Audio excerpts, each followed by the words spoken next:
এখন প্রকাশে স্বাগত জানাচ্ছি। আমি তুষার আব্দুল্লাহ। এখন প্রকাশে আজ আমার সঙ্গে যোগ দিয়েছেন বিএনপি স্থায়ী কমিটির সদস্য ইকবাল হাসান মাহমুদ টুকু। টুকু, আপনাকে স্বাগত। এখন প্রকাশে 16 বছর পর আপনার সঙ্গে দেখা, এবং এই যে সময়টায় দেখা, সেই সময়টায় দেশের রাজনৈতিক যে আবহাওয়া, সেখানে ভোটের যে হাওয়া উড়ে বেড়াচ্ছে, সেই ক্ষেত্রে ভোট কত দূর আপনার কাছে কি মনে হয়? যে নানা রকম কথা শোনা যাচ্ছে, কেউ বলছে যে 26-এ, কেউ বলছে 25-এর মাঝামাঝি বা 25-এর শেষের দিকে। আপনার পর্যবেক্ষণ কি রাজনৈতিক হিসাবে?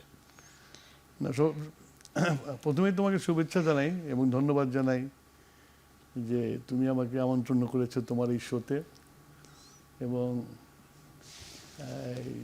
অনেক দিন পরে তুষার আব্দুল্লাহকে দেখলাম।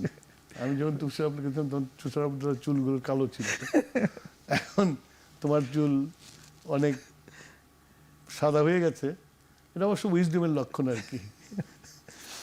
তো আমি তোমাদের স্টুডিওতে এসে তোমাদের স্টুডিও দেখে আমার মনে হলো যে আমি কোনো বিদেশি কোনো CNN অথবা BBC অথবা আল জাজিরায় কোনো স্টুডিওতে বসে আছি। তোমাকে আবার ধন্যবাদ। জি, আপনাকে ধন্যবাদ। তো এই যে ভোটের কথা যেটা বলছিলাম, ভোটের কথা, আসলে এই ভোটটা তো আমাদের গত 16 বছরের আকাঙ্ক্ষা ছিল, এবং গত 16 বছরে আমরা এই ভোটের দাবিতেই রাস্তায় ছিলাম, এবং এই ভোটের দাবিতে যারা রাস্তায় ছিল তারা অনেকেই মারা গেছে, নিহত হয়েছে। প্রচুর লোক, আমাদের প্রায় 40,000 কর্মী জেলে গেছে, জেল থেকে বেরোচ্ছে, আবার জেলে গেছে। এখনো লাখ লাখ মামলা এখনো ঝুলছে।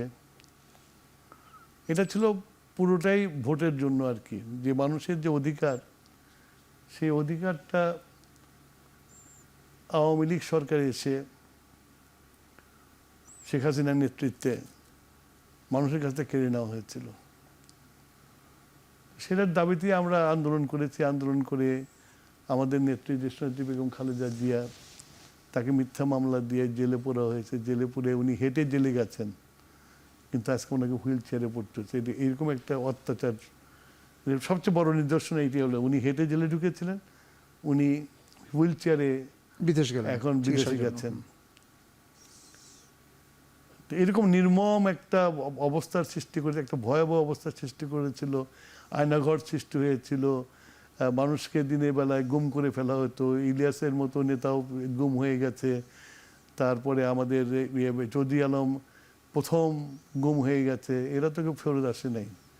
আর দুঃখের বিষয়ে এদের পরিবার জানে না যে তারা বেঁচে আছে কি বেঁচে নাই। তাদের স্ত্রীরা জানে না তারা কি সধবা না বিধবা।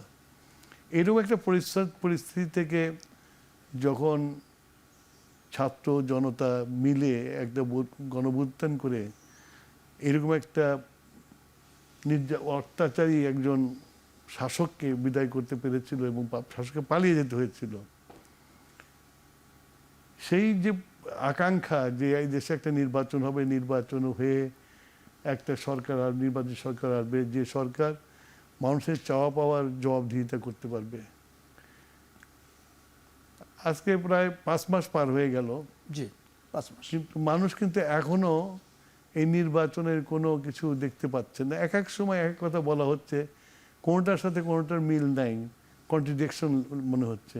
25 হবে না 26 হবে, রিফর্ম হবে না রিফর্ম হবে না, এইসব নিয়ে আলোচনা চলছে। সংস্কারের আগে না পরে, সংস্কারের আগে না পরে, এইসব চলছে। আমার কথা হচ্ছিল যে এই ধরনের সরকার যখন আসে তখন তারা কিন্তু শুধু নির্বাচনটাই করে। আমরা যদি কেয়ারটেকার গভর্নমেন্টের কথাই ধরি, তাহলে তারা নির্বাচন করার জন্য এসছে। যদি 91 সরকারের যদি ধরি, যে শাহাবুদ্দিন সাহেবের যে সরকার এসেছিল, এন্ট্রিম গভর্নমেন্ট, যেটা মানে কেয়ারটেকার এন্ট্রিম গভর্নমেন্ট ছিল, সেটাও কিন্তু এসে নির্বাচন করেছে, এবং 3 মাসের মধ্যে নির্বাচন করেছে। কিন্তু তত্ত্বাবধায়ক এবং অন্তর্বর্তী, এটার মধ্যে কোনো তফাৎ পাচ্ছেন না, শাহাবুদ্দিন সরকারটা কি ছিল? শাহাবুদ্দিন সরকারটা ছিল যে একটা অন্তর্বর্তী সরকার হবে, যে সরকার এসে নির্বাচন দিয়ে চলে যাবে, এবং শাহাবুদ্দিন সাহেব বাগড়া ধরছিল যে সেটা মেয়াদ ছিল না 3 মাসের মধ্যে। 3 মাস, হ্যাঁ। এই সরকার তো ওইরকম কোনো মেয়াদে আসে নাই। কিন্তু আমাদের কিছু কিছু জিনিস আছে যে প্রচলিত ব্যবস্থার মধ্যে আসা আর কি, রেওয়াজের মধ্যে আসে। আমাদের রেওয়াজ হচ্ছে যে এই ধরনের সরকার আসলে নির্বাচন দিয়ে চলে যায়, জনগণের সরকারকে জনগণের হাতে দিয়ে চলে যায়। এখন এই সরকার আসার পরে অনেকগুলো প্রবলেম আছে, যে হাসিনা তো এই দেশের কোনো কিছু রাখে নাই, সব প্রতিষ্ঠান ধ্বংস করে ফেলেছে, এমনকি যে মিডিয়াও তো ধ্বংস করে গেছে সে। তো সেইরকম একটা পরিস্থিতিতে এটাকে যদি জায়গা মতো আনতে হয়, তাহলে একমাত্র ইলেকটেড গভর্নমেন্টই পারে। সে যে কোনো গভর্নমেন্ট, আমার গভর্নমেন্ট বা অন্য কোনো গভর্নমেন্ট, যারাই আসবে তারাই পারবে, কিন্তু তাদের কাছে জনগণের ম্যান্ডেটটা থাকবে। নির্বাচিত সরকার, হ্যাঁ, ম্যান্ডেট থাকবে, তারা একটা ম্যানিফেস্টো দিয়ে ইলেকশন করবে, সেই ম্যানিফেস্টো নিয়ে আসবে, তারা করতে পারবে। কিন্তু ওনারা এসে আমার মনে হয় যে ওনারা একটু অনেক বেশি জায়গায়, মানে ওনাদের ক্যানভাসটা অনেক বড় করে ফেলছেন। ক্যানভাসটা অনেক ছোট হওয়া উচিত ছিল, যে নির্বাচন, আইন শৃঙ্খলা, বাজার দর, অর্থনীতি, ওনারা যে এই চারটার মধ্যে ফোকাস করতেন, তাহলে কিন্তু আজকে একটা পরিষ্কার একটা আইডিয়া পাওয়া যেত নির্বাচনটা কবে হবে। কিন্তু সেখানে ওনারা ফোকাস করেনি, ওনারা বিভিন্ন জায়গায় ফোকাস করছেন। এই যে আজকে পার্শ্ববর্তী দেশের একটা কিছু টিভি চ্যানেল বাংলাদেশের যে দৃশ্য তুলে ধরতেছে, যেটা কোনো যাদের সাথে কোনো বাস্তবের কোনো মিলই নেই, কোনো মিলই নেই। হ্যাঁ, আমাদের দেশের সংখ্যা যারা ইয়ে ধর্মগতভাবে যারা সংখ্যালঘিষ্ঠ আছে, তারা ফ্রিলি ঘুরে বেড়াচ্ছে, রাতে দিনে ঘুরে বেড়াচ্ছে, তাদের কোনো অসুবিধা হচ্ছে না। বাট ওই টিভিগুলো এইভাবে করছে। তো এইখানে যে এনগেজমেন্ট করা দরকার আমাদের সরকারের, যে এটা বন্ধ করো, এটা ঠিক না, সেটাও তো ঠিক মতো হচ্ছে না। তো এই সব জিনিসগুলোকে একসাথে মানে ছড়িয়ে ফেলার জন্য হয়েছে কি, আজকে সরকার কোনো নির্দিষ্ট জায়গায় যেতে পারছে না। এই যে আমি দেখলাম যে কয়েকদিন আগে এই যে কালকে না পরশুদিন এই যে ট্যাক্স বসালো, যে ভ্যাট বসালো, যে ইউ সি, একটা পলিটিক্যাল গভর্নমেন্ট থাকলে যদি পার্লামেন্টে যদি এই ভ্যাটটা আসতো, অনেক ডিসকাশন হতো। ওনারা ভ্যাটটা বসালো, কিন্তু মানুষ কি আশা করেছিল? মানুষ আশা করেছে হাসিনা এই যে ট্যাক্স বাড়িয়ে লুটপাট করে গেছে, এখন মানুষরা এখান থেকে একটু রেহাই পাবে। কিন্তু ওনারা তো হাসিনার পথ ধরে আবারও ওনারা ট্যাক্স বাড়ালো। ট্যাক্স মানে কি? মানুষের উপরে চাপ বাড়া মানে কি? মানুষের আর্থিক যে যে সীমিত আয় আছে তার উপরে চাপ বাড়া আর কি। তো এই জিনিসগুলো করলো, আমি তো মনে করি যে এই জিনিসগুলো করার তাদের প্রয়োজন ছিল না। যদি তারা ইলেকশনটার মধ্যে চলে যেত, ইলেকশনটার মধ্যে করতো যদি। মানে আপনি বলছেন যে এই ভ্যাট বাড়ানোর যে উদ্যোগটা, সেটা নির্বাচিত সরকারকে জন্য অপেক্ষা করা, সেটা বলছেন আপনি? হ্যাঁ, ভ্যাট বাড়ানো কি, ভ্যাট আমাদের যখন ট্যাক্স যখন বাড়ে, তখন তো বাজেটে বাড়ে, ন্যাশনাল বাজেটে বাড়ে। তো আমাদের দেশে পার্লামেন্ট নাই, পার্লামেন্ট থাকলে ন্যাশনাল বাজেট হয়, ডিসকাশন হয়, বাইরের লোক সবাই ডিসকাশন করে। কিন্তু এখানে যে এই যে ভ্যাটগুলো বাড়লো, ইন্টারিম গভর্নমেন্টের দায়িত্ব তো ভ্যাট বাড়ানো না। ইন্টারিম গভর্নমেন্টের দায়িত্ব, আমি যদি ইন্টারিম গভর্নমেন্ট সম্বন্ধে যদি বলি, যদি আর কি ইন্টারিম বা মার্শাল্লাহ বা কেয়ারটেকার গভর্নমেন্ট যদি বলি, আমি যদি একেবারে 70-এর থেকে যদি যাই, যদি আর কি ইহিয়া খান এসে কিন্তু অন্য কোনো দিকে যান নাই। উনি একটা লিগ্যাল ফ্রেমওয়ার্ক দিচ্ছে, দিয়ে ইলেকশনে গেছিলেন, আওয়ামী লীগ ইলেকশন করেছে। আবার আমাদের সময় দেখা গেছে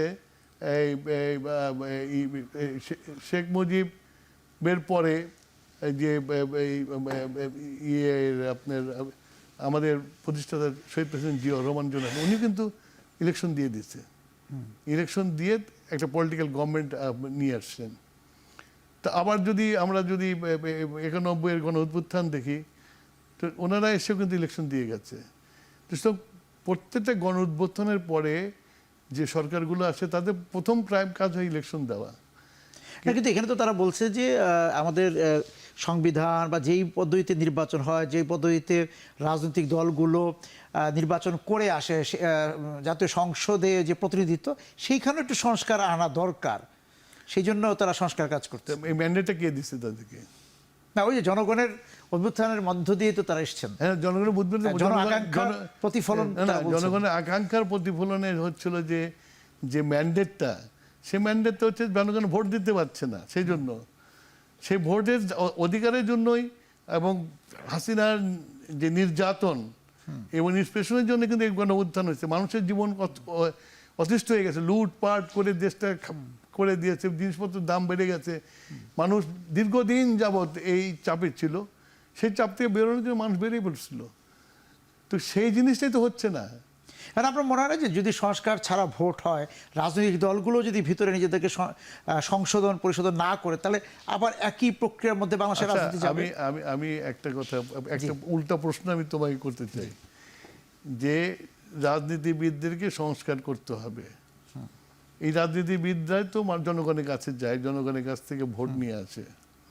তো সেই জনগণকে চাচ্ছে যে রাজনৈতিক দলগুলোকে রিফর্ম করতে হবে, এই করে জনগণ কি চাচ্ছে? জনগণ তো সেই দায়িত্ব তাদের দেয় নাই। এবং ইউসি, এখন ইলেকশন হলে যে গভর্নমেন্ট যাবে বা যে গভর্নমেন্ট ফর্ম করবে, তাদের জন্য বিজনেস অ্যাজ ইউজুয়াল হবে না, বিকজ এখন সবাই সচেতন। এবং সেই জন্যই আমরা অনেক দিন আগে থেকে আমাদের চেয়ারম্যান দেশনেত্রী বেগম খালেদা জিয়া, উনি ভিশন 2030 দিয়েছিলেন। আমরা সেটাকে আরও রিফর্ম করে, আরও উন্নত করে আমরা 31 দফা দিয়েছি আমরা, এবং এটা নিয়ে আমরা জনগণের কাছে, এবং এটা 31 দফাটা হচ্ছে যুগপৎ আন্দোলনের সবাইকে নিয়ে দিয়েছি আমরা, শুধু আমরা একা দিই নেই। সুতরাং এই ব্যাপারে আমাদের তো হাতে আছে প্রোগ্রাম। তো ওনারা যেটা যাচ্ছেন, ওনারা যেটা বেস্ট করতে পারেন, ওনারা যে কমিশনগুলো করেছেন, আমরা কমিশনের জন্য ইলেকশনের জন্য বসে না থেকে কমিশনগুলোর রিপোর্টগুলো ওনারা নিয়ে পার্লামেন্টে পাঠাক, পার্লামেন্টে আমরা আলোচনা করে যেগুলো গ্রহণযোগ্য হবে সেগুলো অবশ্যই নেব না কেন আমরা। সুতরাং ওনারা রিফর্ম করবে, ওনাদের রিফর্ম করলে তো ওনাদেরকে পার্লামেন্টে যেতে হবে, ইন এনি কেস পার্লামেন্টে যেতে হবে ওনাদেরকে। তার মানে আপনি ওই সংকেতটাও দিচ্ছেন যে তারা যেই সংস্কার কমিশনগুলো যে সুপারিশ দিবে সেগুলো যে সবগুলো গৃহীত হবে তা না, এটা জাতীয় সংসদে এটার এক ধরনের গ্রহণযোগ্যতার বিষয়।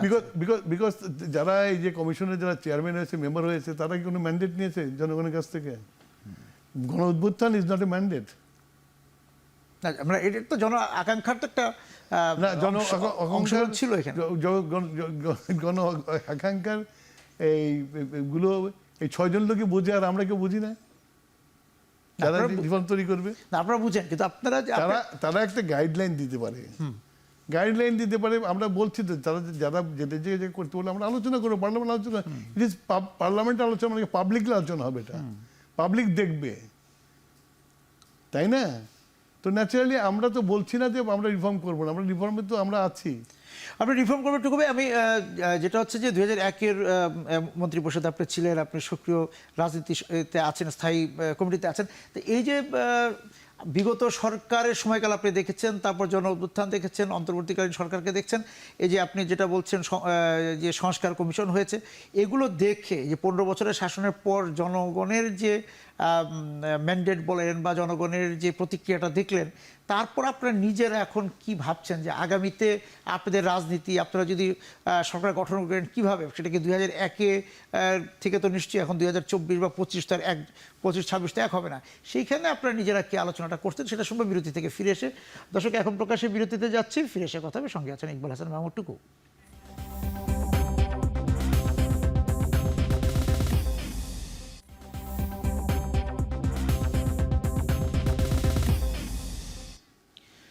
ফিরে এলাম এখন প্রকাশ্যে।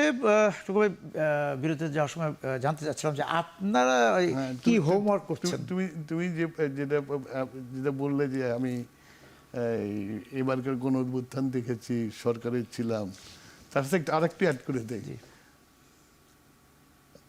69 সালে আমিও একজন এদের এই ছাত্রদের মধ্যে গণ অভ্যুত্থানের কর্মী ছিলাম। আচ্ছা, ওকে। ওই গণ অভ্যুত্থান হয়েছিল আইয়ুব খানের বিরুদ্ধে। 11 দফা দিয়ে আমরা গণ অভ্যুত্থানে করেছিলাম, এবং আইয়ুব খানের পতন হয়েছিল, ইয়াহিয়া খান মার্শাল্লাহ করেছিল। ওটাও দেখেছি অ্যাজ এ অ্যাক্টিভিস্ট।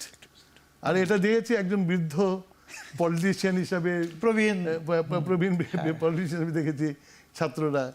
এবং আমি কিন্তু আমার পরিবারকে বলেছিলাম যে এবার জিতবো আমরা। আচ্ছা, প্রশ্ন হচ্ছে কেন?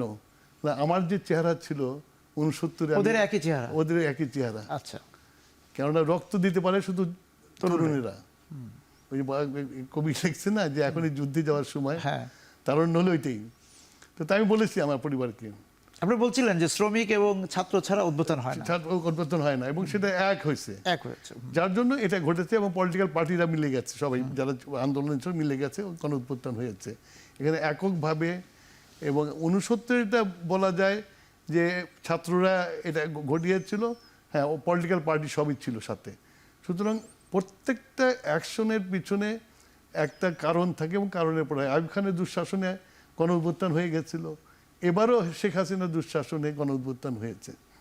তো এই গণ উত্থানের আমাদের যে 2001 সালের সরকার, এখন 2024 সাল, 25 সাল আসছে, 25 সাল চলছে। আসছে। আমরা তো সেই জন্যই এই যে একটা লম্বা গ্যাপ যেটা আর কি, এই গ্যাপে অনেক পরিবর্তন হয়েছে। এবং এই যে গণ উত্থানও কিন্তু একটা নতুন রাজনীতির সংকেত দিচ্ছে, হ্যাঁ, নতুন প্রজন্মের ভোটারদেরও সংকেত দিচ্ছে। হ্যাঁ, সেই জন্য পরিবর্তন আমরা এসেছে। যুগের সাথে তাল মিলিয়ে আমরা আমাদের 31 দফা নিয়ে এসেছি। 31 দফার মোটা দাগে যদি তোমাকে বলি আমি, 31 দফা কি আছে? 31 দফা আমরা প্রথমেই বলেছি যে এবার পার্লামেন্টের নির্বাচন হলে আমরা এককভাবে বিএনপি সরকার গঠন করবে না, একটা ন্যাশনাল গভর্নমেন্ট হতে হবে, জাতীয় সরকার। জাতীয় সরকার। এই জন্য জাতীয় সরকার হবে, ওই পার্লামেন্টে সবাইকে নিয়ে রিফর্মগুলো করতে হবে। 2 নম্বর, আমরা বলেছি যে একজন লোক, এক ব্যক্তি 2 বারের বেশি প্রধানমন্ত্রী হতে পারবে না। আমরা বলি উই মিন ইট, আমরা মানুষের কাছে গেছি তো। 3 নম্বর আমরা বলেছি যে এই পার্লামেন্টে দিয়ে হবে না, উই নিড আপার চেম্বার। আচ্ছা, দ্বিকক্ষ। দ্বিকক্ষ কেন আমরা বলেছি আপার চেম্বারে? আমরা বলেছি আমরা যে দেশে অনেক মানুষ আছে যাদের চিন্তা ভাবনা, যারা দেশকে নিয়ে চিন্তা করে, তারা ইলেকশন করতে পারে না। তো তাদের তো একটা স্পেস দিতে হবে আমাদেরকে, সেই তাদের স্পেস দেওয়ার জন্য আপার হাউস করেছি আমরা, আপার হাউসের কথা বলেছি। এবং আমি আশা করি, আমি বিশ্বাস করি আমাদের নেতা তারেক রহমান সাহেব যদি ইলেকশন হয় আর পার্লামেন্টে আমরা যদি মেজরিটি হই, তাহলে আমার মনে হয় যে এই ফার্স্ট সেশনের মধ্যে এগুলো নিয়ে আসা হবে, দ্বিকক্ষর এগুলো নিয়ে আসা হবে। তারপরে নীতিগৃহী যেগুলো আছে ওগুলো আলোচনা হবে। সুতরাং আমরা যুগের সাথে তাল মিলিয়ে আমাদের 31 দফা দিয়েছি। আমি তো যেগুলো বললাম, যেগুলো নাকি বার্নিং কোশ্চেন যেগুলো আর কি, হ্যাঁ। তারপরে আর্টিকেল 70-র ব্যাপারে, ফ্লোর ক্রসিং এর ব্যাপারে আমরা বলছি পার্লামেন্ট ডিসকাশন করে এর ব্যবস্থা নিব আমরা। সেই সুযোগটা দেওয়া হবে সংসদ সদস্যদের, হ্যাঁ, সেই সুযোগটা দেওয়া যায় কিনা? হ্যাঁ, দেওয়া যায় কিনা আমরা আলোচনা করবো, এবং একমত হলে সবাই মিলে হলে আমরা সেই সুযোগটা দিয়ে দেবো আমরা পার্লামেন্টে। যে অ্যাকসেপ্ট আমরা যেটা চিন্তা ভাবনা করেছি এবং বলেছি যে অ্যাকসেপ্ট বাজেটের ভোট আর ন্যাশনাল ইস্যুগুলোতে ভোট ছাড়া সবে ইন্ডিপেন্ডেন্টলি কথা বলতে পারে। এইটা হলো আলোচনার বিষয় আমাদের, সেটা করবো আমরা। তো সুতরাং আমরা যে যুগের সাথে মিলিয়ে চলছি না তা তো না, আমরা যুগের সাথে মিলিয়ে চলছি। হালনাগাদ করেছেন নিজেদেরকে হালনাগাদ করেছেন। হ্যাঁ, কারণ হালনাগাদ না করলে চলবে না। পলিটিক্স ওই জায়গায় বসে থাকলে চলবে না আমাদের। Politics is changing every day, politics is changing every day. কিন্তু সেই চেঞ্জিংয়ের সাথে বিএনপি ওয়েল মানে প্রিপেয়ার্ড। এবং শুধু তাই না তো, বিএনপি তো আমরা এই যে আমি কয়েকদিন আগে বিদ্যুতের উপরে যে আমি প্রেজেন্টেশনটা দিলাম, সেখানে যে দেখালাম আমি, এটা একটা পলিটিক্যাল পার্টির যে কাজটা, সে কাজটা আমরা করছি। তো সুতরাং এখন যে দরকার হলো যে একটা মানুষের যে আকাঙ্ক্ষা, মানুষের যে ভোট, এই যে ইয়াং জেনারেশন, প্রায় 2 কোটি ভোট ইয়াং জেনারেশনের, সেই ইয়াং জেনারেশন তার 3টা ভোট দিতে পারে নাই। তো সুতরাং এইগুলোকে অ্যাকোমোডেট করে ভোট করাটা অতি জরুরি।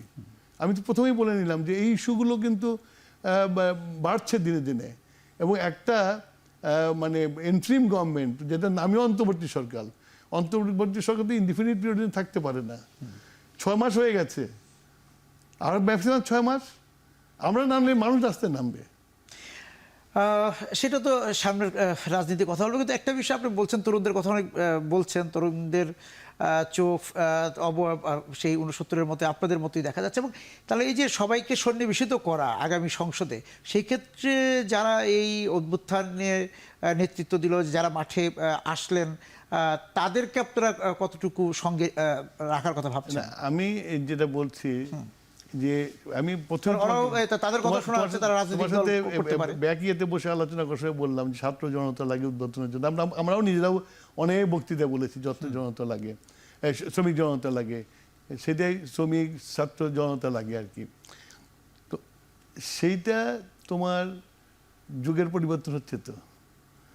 তো এটা তো ইলেকশনে কখন তরুণরা আসবে না আসবে সেটা তো আমরা ডিসাইড করব। এটা তো অতীতেও হয়েছে, অতীতেও হয়েছে। আমার মনে আছে, মানে আমি তখন খুব ছোট, শুনেছি আর কি পরে 54 ইলেকশনে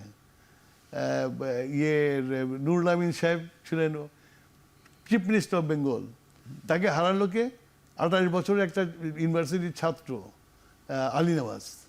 তো এগুলো তো বাংলাদেশে আছে এবং আমাদের তো এদেরকে অ্যাকোমোডেট করি। তো আমরা তো বিএনপিকে একটা তরুণ দল দেখতে চাই, তরুণের সমৃদ্ধ দল দেখতে চাই, তো আমরা তো সেটা করবো। আমরা সেটা তো তরুণ দল মানে বিএনপির মানে যারা তরুণ আছে তাদেরকে আপনারা অগ্রাধিকার দিবেন, কিন্তু জাতীয় সরকার গঠনের সময় এই যে অবশ্যই আমি তো বলছি যে অবশ্যই থাকবে, এটা আচ্ছা অবশ্যই থাকবে, তাদের পার্টিসিপেশন থাকবে না, তাদের থাকবে, তারা যারা কি করে থাকবে। কিন্তু যে ইলেকশন হবে না, ইলেকশন করবে, এটা তো ঠিক না। আর এমনিতে যে কথা হচ্ছে বিভিন্নভাবে বিভিন্ন রাজনৈতিক দলের পক্ষ থেকে কথা হচ্ছে যে আওয়ামী লীগ ভোট করতে পারবে না, আওয়ামী লীগ সঙ্গে থাকবে না এই যে আগামী নির্বাচনে, এইরকম জায়গা থেকে আপনাদের অবস্থান কি?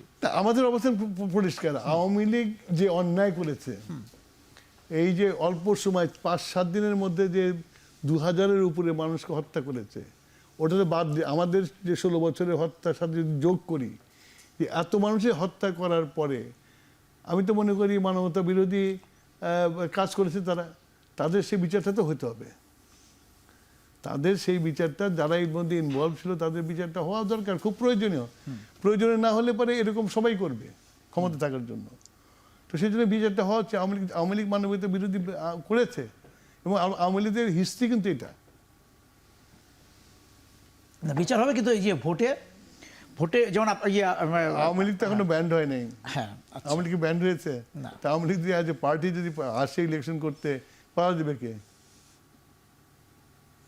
তা আরেকটা বিষয় হচ্ছে ইলেকশন কমিশন এই যে সংস্কারের বিষয়গুলো আছে, সেখানে আপনি কোনো প্রস্তাবনা আপনার এর মধ্যে দিয়েছেন কিনা আপনাদের সঙ্গে আলোচনার পরিপ্রেক্ষিতে? না, আমাদের বোধহয় আমরা তো শাসনতন্ত্র কমিটি যেটা আলী রিয়াজের, সেখানে তো আমরা তো আমাদের প্রস্তাব দিয়েছি। ইলেকশন কমিশন আমাদের কাছ থেকে বোধহয় প্রস্তাব এখনো চায়নি, চাইলে অবশ্যই দেব। এবার একটু আমি বিদ্যুতে যেতে চাই, কারণ ওই জায়গায় একটু কথা বলার বিষয় আছে। বিদ্যুৎ আমরা দেখলাম যে আপনি যেখানে শেষ করেছিলেন, আমার যতদূর মনে পড়ে ওই সময়টায় কুইক রেন্টালটা মানে ভাড়া বিদ্যুতের বিষয়টা ছিল, কারণ 96-তে যখন আওয়ামী লীগ সরকার ক্ষমতা ছিল তারা বার্জ মাউন্টেন এনেছিল।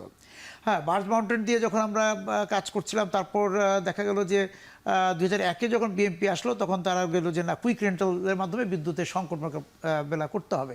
এবং শেষ মুহূর্ত পর্যন্ত খুব কুইক রেন্টাল যে এসেছে তা না, চুক্তিগুলো চলছিল, কথাবার্তা চলছিল, সেই জায়গা রেখে বিএনপি চলে যাবে। কতগুলো যেমন টঙ্গীতে 80 মেগাওয়াট, সিরাজগঞ্জে কিছু, এরকম বিভিন্ন জায়গায় বিদ্যুৎ কেন্দ্রগুলো স্থাপনের জায়গায় ছিল।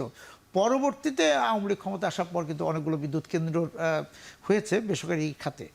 সার্বিকভাবে এই 15 বছরের বিদ্যুৎ খাত নিয়ে যদি আপনি মূল্যায়ন করেন। এই যে 15 বছর বিদ্যুৎ খাতে একটা হরিলুটের ব্যবস্থা করেছিল, এই ইমডিউনিটি বিল পাস করেছিল আমাদের সময়। আমরা তো ছিলাম মাত্র 5 বছর। আমাদের সময় পাবলিক প্রকিউরমেন্ট রুলটা ছিল, আমাদের সব কাজই পিপিআর মেনে করতে হতো আর কি।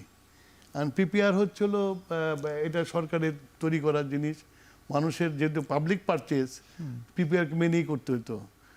তো পিপিআর মেনে করতে হলে অনেক আইন কানুন মেনে চলতে হতো আমাদেরকে। আমি যেটা বললাম যে কুইক রেন্টালে আমরা কেন যেতে চেয়েছিলাম, যে বিদ্যুতের শর্টেজ হয়ে গেল, তখন কুয়েত ইরাক ওয়ারের পরে বহু আমেরিকান কোম্পানি তারা ওই কুইক রেন্টাল পাওয়ার স্টেশন নিয়ে এসে দুবাইয়ে বসেছিল, দুবাই হাফ করে বসেছিল। তো আমরা মনে করলাম যে এই জিনিসটাকে আমরা অ্যাভেল করি, ওদেরকে নিয়ে এসে আমরা শ্রীলঙ্কা কিছু নিয়ে গেছিলো, আর আমরা মনে করলাম যে আমরাও নিয়ে আসি। শ্রীলঙ্কার তো সব হাইড্রো পাওয়ার, তো ওদের খরা হয়েছিল, যার জন্য ওদের পাওয়ার শর্টেজ হয়েছিল, তো ওরা নিয়ে গেছিলো। তো আমরাও চিন্তা করলাম যেটা আনবো, তো ন্যাচারালি আমাদের যে বললাম যে পিপিআর মানতে হয়, আর পিপিআর মানতে হলে তো আমাকে ব্যুরোক্রেটিক প্রসেসে মেনে চলে আসতে হয় আর কি। তো ব্যুরোক্রেটিক প্রসেস মানতেই আমাদের টার্ম প্রায় শেষ হয়ে গেছে। কিন্তু ওইটাকে তারা ধরতে পারতো, ওটা তারা ধরে নাই। ওরা ওরা না ধরে ওরা সরাসরি বিদ্যুৎ নাই এইসব করে প্রচার করে তারা ইমডিউনিটি বিল করে তারা যাচ্ছে তাই করলো। এবং আমাদের আমলে আমরা যারা ডোনার এজেন্সিজ আছে, যারা লোন গিভিং এজেন্সি, বিশ্ব ব্যাংক বা এদের সাথে বসে আমরা একটা রুট ম্যাপ তৈরি করেছিলাম, যেখানে ছিল যে সরকার 60% পাওয়ার স্টেশন ওন করবে আর 40% ওন করবে হলো পাবলিকে, মানে আইপিপি করবো আমরা, আর বাদ বাকি এগুলো ওই যে স্মল পাওয়ার, পল্লী বিদ্যুতের জন্য বিভিন্ন জায়গায় স্মল পাওয়ার করব, সেটা পল্লী বিদ্যুতে কভার করবো। ক্যাপটিভ পাওয়ার ব্যাপার ছিল, হ্যাঁ, তো ক্যাপটিভ পাওয়ার তো আমাদের ইন্ডাস্ট্রিগুলো ক্যাপটিভ পাওয়ার ছিল, সেগুলোকে আমরা নিয়ে ন্যাশনাল গ্রিডে করবো, এই প্ল্যানটা ছিল আমাদের। এবং আমরা যে 60% আমরা রাখবো, আমাদের তো ফান্ড ক্রাইসিস ছিল। সেই ফান্ড ক্রাইসিস থাকার জন্য আমরা ওয়ার্ল্ড ব্যাংকের সাথে একটা এগ্রিমেন্ট করেছিলাম, মানে যে আমরা ওয়ার্ল্ড ব্যাংক আমাদেরকে ফিনান্স করবে, আর আমাদের পোর্শনের আমাদের পোর্শন যে ফান্ডিংটা আছে আমরা সরকার থেকে কিছু দেব, কিছু আমরা পাবলিক ক্যাপিটাল মার্কেট থেকে নেব আমরা। তারা হচ্ছে হলো যে ক্যাপিটাল মার্কেট থেকে টাকা নেওয়া অর্থ হলো জনগণ এই পাওয়ার স্টেশনের মালিক হলো আর কি, and it will be public company. এবং ডিভিডেন্ড পাইলে ডিভিডেন্ড তো আমার শেয়ার হোল্ডার পাবে। তার সাথে যারা আমাদের সাথে জয়েন্ট ভেঞ্চার করবে তাদেরকেও স্টিপুলেশন দেওয়া হবে যে তোমরা 5 বছর বা 7 বছর পাওয়ার স্টেশন চালানোর পরে তারপরে তোমাদের কিছু share, because it's a foreign exchange share, তো আমাকে ফরেন এক্সচেঞ্জে তার প্রফিট দিতে হবে। সেইটাকে কমানোর জন্য তাকে আমরা বলবো যে তুমি তোমার শেয়ারও কিছু ইয়েতে দাম করো আমার ক্যাপিটাল মার্কেটে। তাতে লাভ হতো হলো কি, একটা হলো যে আমাদের দেশীয় মুদ্রা দিয়ে আমরা পাওয়ার স্টেশনগুলো করতাম, এবং আমার দেশের ক্যাপিটাল মার্কেটটা চাঙ্গা হতো, আমার যারা শেয়ার ব্যবসা করে তারাও একটা ভালো ডিভিডেন্ড পেত, এবং আমার বিদ্যুৎটাও সচল থাকতো আর কি। ওই পথে না হেঁটে তারা একবারে সব আইন টাইন বাতিল করে দিয়ে তারা ইচ্ছা মতো পাওয়ার স্টেশন দিয়েছে। এখন দেখেন কি অবস্থা হয়েছে। আমি একটু বিরতিতে যাব, এসে আবার বিদ্যুতের আলোচনায় ফিরবো, যে সরকারের যে স্থাপনাগুলো ছিল বিদ্যুতের, সেগুলি এখন কতটা উৎপাদনে আছে সেটা তো না, কারণ উদ্বৃত্ত আমাদের স্থাপন ক্ষমতাটা বেড়ে গিয়েছিল, যেটা আমরা ইনস্টলেশন ক্যাপাসিটি বলি, হ্যাঁ, এবং অনেক বিদ্যুৎ কেন্দ্র কিন্তু বসেই থাকতো। আগামীতে যারা আসবে ক্ষমতায়, তাদেরকে আসলে বিদ্যুৎ খাত পরিচালনা করতে গিয়ে কি সংকটের মুখে পড়তে হবে বলে আপনি দেখছেন, সেটা একটু শুরু বিরতি থেকে ফিরে এসে। দর্শক, এখন প্রকাশে বিরতিতে যাচ্ছি, ফিরে এসে কথা সঙ্গে আছেন ইকবাল হাসান মাহমুদ টুকু।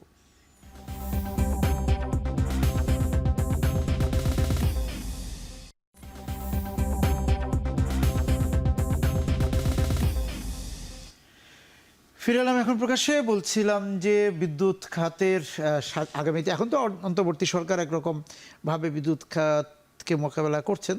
এর মধ্যে যেটা তৈরি হয়েছে যে আমাদের তো ডলার সংকটও আছে, এবং যেগুলি আইপিপি বা যেগুলি বেসরকারি বিদ্যুৎ কেন্দ্র আছে তাদের তো দায়ও পরিশোধ করতে হচ্ছে, আবার ভারত থেকে আনা বিদ্যুতেরও ঋণের কিস্তি পরিশোধ করতে। সব কিছু মিলে যারা আগামীতে সরকার গঠন করবে, সেটা 25 হোক 26 হোক, তখন তো যেটা হচ্ছে যে আমাদের অনেকগুলো অর্থনৈতিক অঞ্চল হয়েছে এবং বিদ্যুতের চাহিদা তৈরি হয়েছে।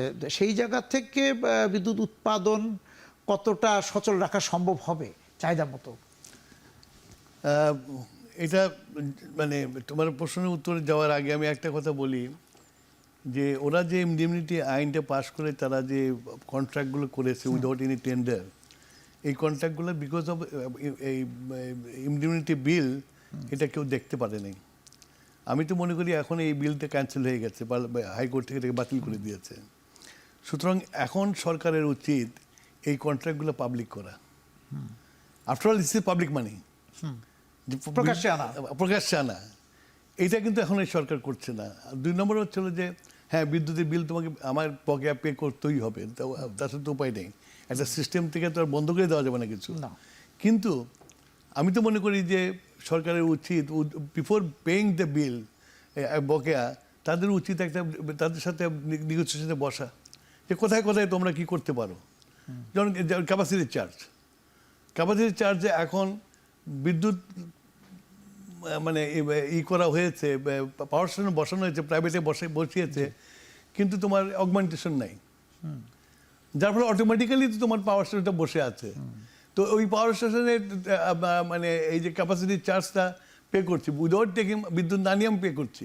তো এগুলো নিয়ে তো আমার মনে হয় সরকারের, যেহেতু এই বিলটাকে বাতিল করে দেওয়া হচ্ছে, এটা নিয়ে আলোচনা করা উচিত। আমি বলছি না বিল বন্ধ করে দাও, বিল চালিয়ে যাও, পেমেন্ট যারা আছে দিয়ে যাও, তার সাথে বসো, নেগোশিয়েট করো। ছাড় নেওয়ার ব্যাপারে আপনি বলছেন। হ্যাঁ, নেগোশিয়েট তো করো, রিনেগোশিয়েট তো সবসময় বিষয় আছে। পৃথিবীর সব বিজনেসে রিনেগোশিয়েট হয়। তো এটা তো শুরু করতে পারে, তো সে তো এখন এই সরকার শুরু করে নাই।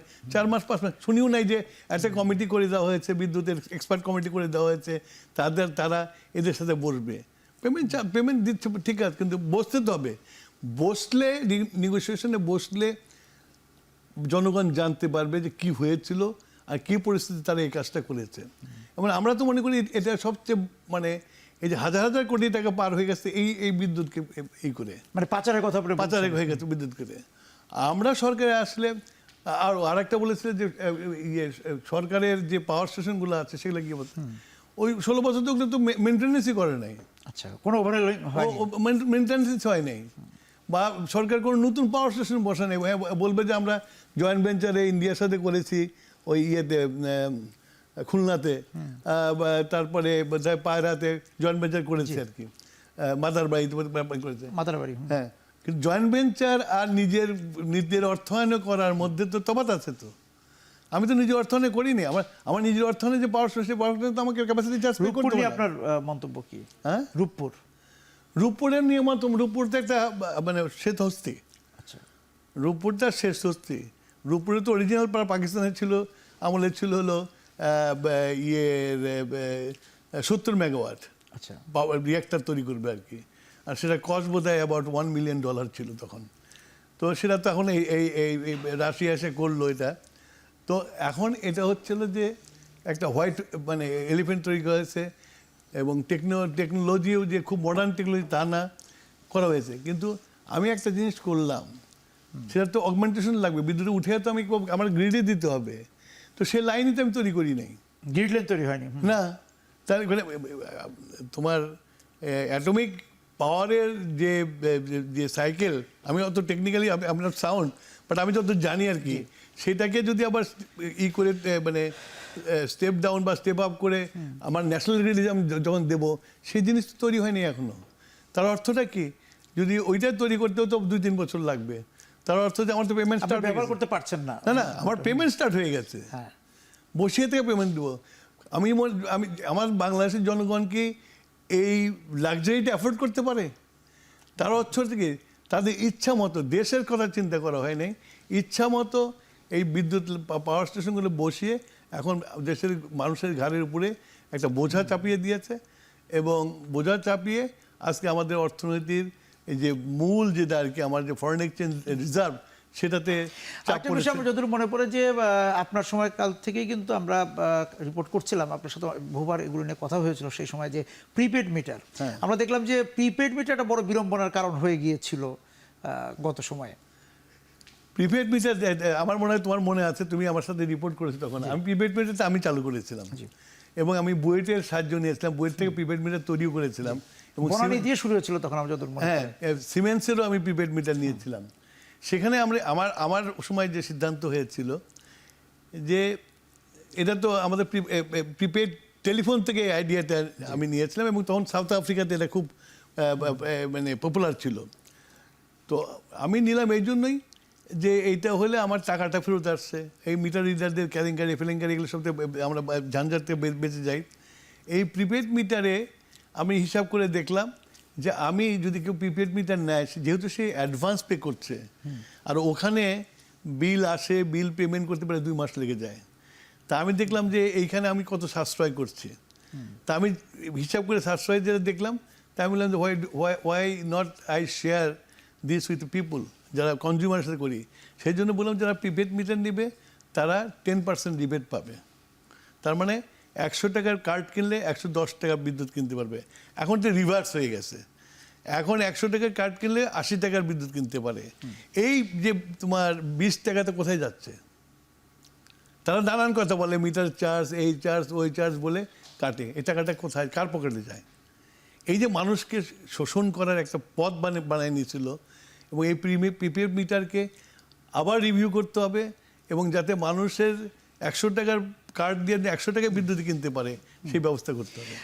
এই যে ভোটের কথা দিয়ে শুরু করেছিলাম, তো এই যে ভোট আসবে, ভোট নিশ্চয়ই আসবে, তার সময় মতোই আসবে, বা আপনারা এক ধরনের ওখানে আবার নেগোসিয়েশন বা দর কষাকষি করে ভোটটা আসবে, সেই সময় ইস্তেহারে আপনারা কি ভাবছেন যে বিদ্যুৎ নিয়ে আপনাদের প্রতিশ্রুতি কি থাকবে?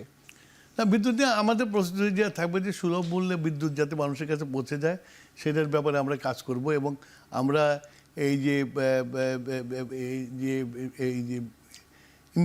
ইমিউনিটির আন্ডারে যেসব টেন্ডার করেছে এগুলো আমরা রিভিউ করব। এই রিভিউ করার অর্থ এই না যে তাদেরকে আমরা কন্ট্রাক্ট ক্যান্সেল করে দেবো, রিভিউ করব। রিভিউ করে যতটুকু পারি আর একটু সাশ্রয়ী প্রাইস ওদেরকে করার চেষ্টা করবো আমরা। সক্ষমতাটাকে ব্যবহার করা, হ্যাঁ, সেটা ব্যবহার তো করতেই হবে আমাকে। আর করে ফেলেছে 1200 তো উঠাই নিয়ে কেউ চলে যেতে পারবে না। তো ন্যাচারালি আমাদের এগুলো নিয়ে রিভিউ করতে হবে। রিভিউ করে দেখতে হবে যে কোন জায়গাটায় আমরা ওদের সাথে আলোচনা করে নেগোশিয়েট করে একটু দর কষাকষি কিছু কমাতে পারবো, সেটা দেখতে পারি। আমাদের দেখতে হবে যে ওরা কি কি ফ্যাক্টর নিয়েছে, সেই ফ্যাক্টরগুলোর মধ্যে ডিপ্রিসিয়েশন ফ্যাক্টর কত কি নিয়েছে, এগুলো সব অনেক কিছু আছে। সেটা একটা ব্যাপার। একটা সবচেয়ে বড় ব্যাপার হচ্ছে যে বাংলাদেশে অনেক অর্থনৈতিক অঞ্চল হয়েছে, তারপর হচ্ছে যে তার বাইরেও কিন্তু বিসিক বা এমনি সাধারণভাবে অনেক উদ্যোক্তা তৈরি হয়েছে, তারা কিন্তু বাজারে পণ্য দেওয়ার ক্ষেত্রে যে প্রতিযোগিতার মধ্যে পড়ছে সেখানে উৎপাদন খরচ বাড়ার একটা বড় কারণ কিন্তু প্রাথমিক জ্বালানি। সেই ক্ষেত্রে আবার আবাসিক খাত আছে, সেই ক্ষেত্রে বিদ্যুৎটাকে কতটা আপনি সাশ্রয়ীভাবে দেওয়ার প্রস্তাবনা থাকবে? হ্যাঁ, সাশ্রয়ীভাবে, যেমন আমার মনে, তোমার মধ্যে মনে আছে যে আমি সেই সময়ে তোমার রিনিউয়েবল ফুয়েলের কথা চিন্তা করেছিলাম। এবং তখনই আমরা তোমার এই যে সোলার এনার্জি কাজে লাগানোর জন্য আমিও নবায়নকৃত যে জ্বালানির কথা আলোচনা হচ্ছিল। এবং আমরা অথরিটিও একটা তৈরি করেছিলাম যে সোলারটাকে আমাদের পপুলার করতে হবে।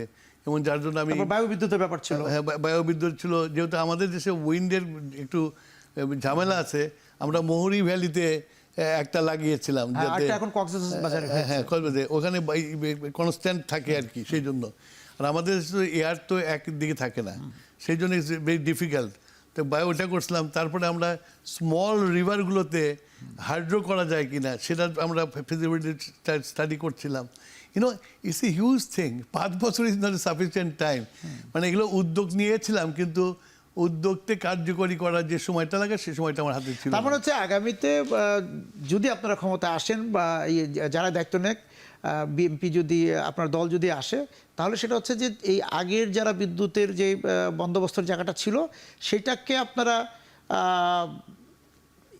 মানে কি বলবো যে সেটাকে ফেলে দিচ্ছেন না, সেটাকে রেখেই কতটা সংশোধিতভাবে পরিশোধিতভাবে আনা যায়, বিদ্যুৎটা করে তাদেরকে রেখেই। যেটা তোমাকে আমি প্রথমে বলেছিলাম যে বিদ্যুৎটা ছিল মানে কুইক মানি বানানোর জন্য সবচেয়ে বড় জায়গা, এবং সেটা তারা করেছে।